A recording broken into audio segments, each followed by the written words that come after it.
All right, so we're going to go back to your early days, Yeah. Lala's house. What was it about telling a story about Haiti child trafficking Yeah. wanting made you tell that story? Well, the story found me.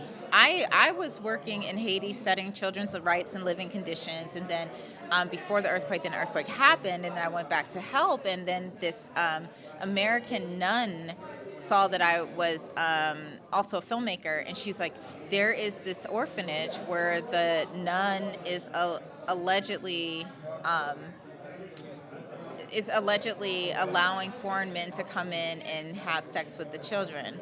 And I think, I don't know if I said an American nun. She was an American nurse. That's why I slowed down there for a second. An American nurse who said that she had witnessed this. And then as I started, and she was like, you're a filmmaker, no one's listening. They had tried to notify the authorities, but that nun had the police on her payroll, apparently. And so when I looked into it, I hadn't found her ordained by anybody. She was more like a mafia queen who was operating with selling children. And yeah, so then that it found me, and then I just couldn't let it go. I went to the place, I saw where these kids were. They were jaundiced. They were like, I mean, I didn't get to go in it, but I saw them through the bar. It was a very cold area too. Like people think Haiti is warm. There's mountainous areas that are very cold, and these kids weren't clothed, and it was freezing. And so I could see, and everywhere I used to go in Haiti, kids are very curious. So when I went into the tent cities, they will come up and they'll hold your hand. They're like, want to touch your hair. They're super, and they'll show you the toys they've made. They're very beautiful children. And this was the first time the children saw a foreigner and was afraid. I'd never seen a kid hide, and that tells me that something with foreigners could be harming them. And so I started to investigate it.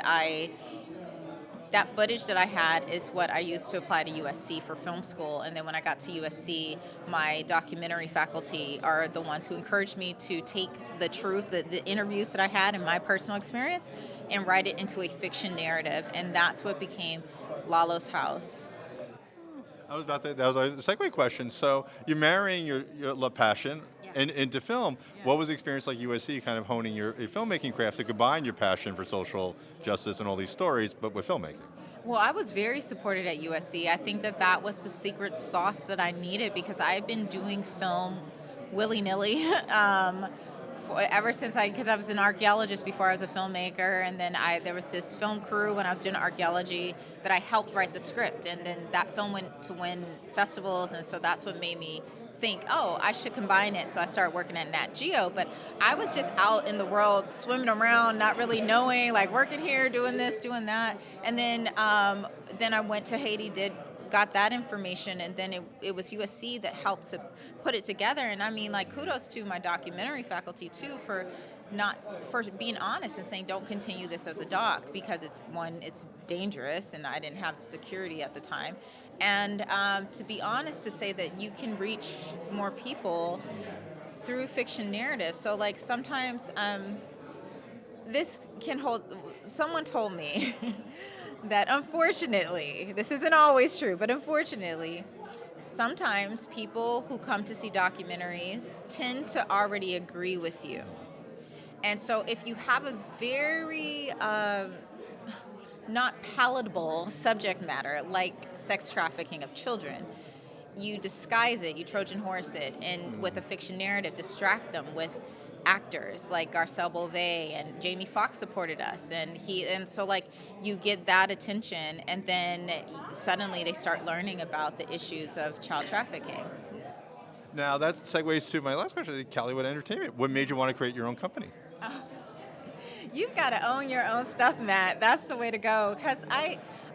Okay, so I always watched, and I know this is weird because I make very different films from him, but I have always watched Tyler Perry.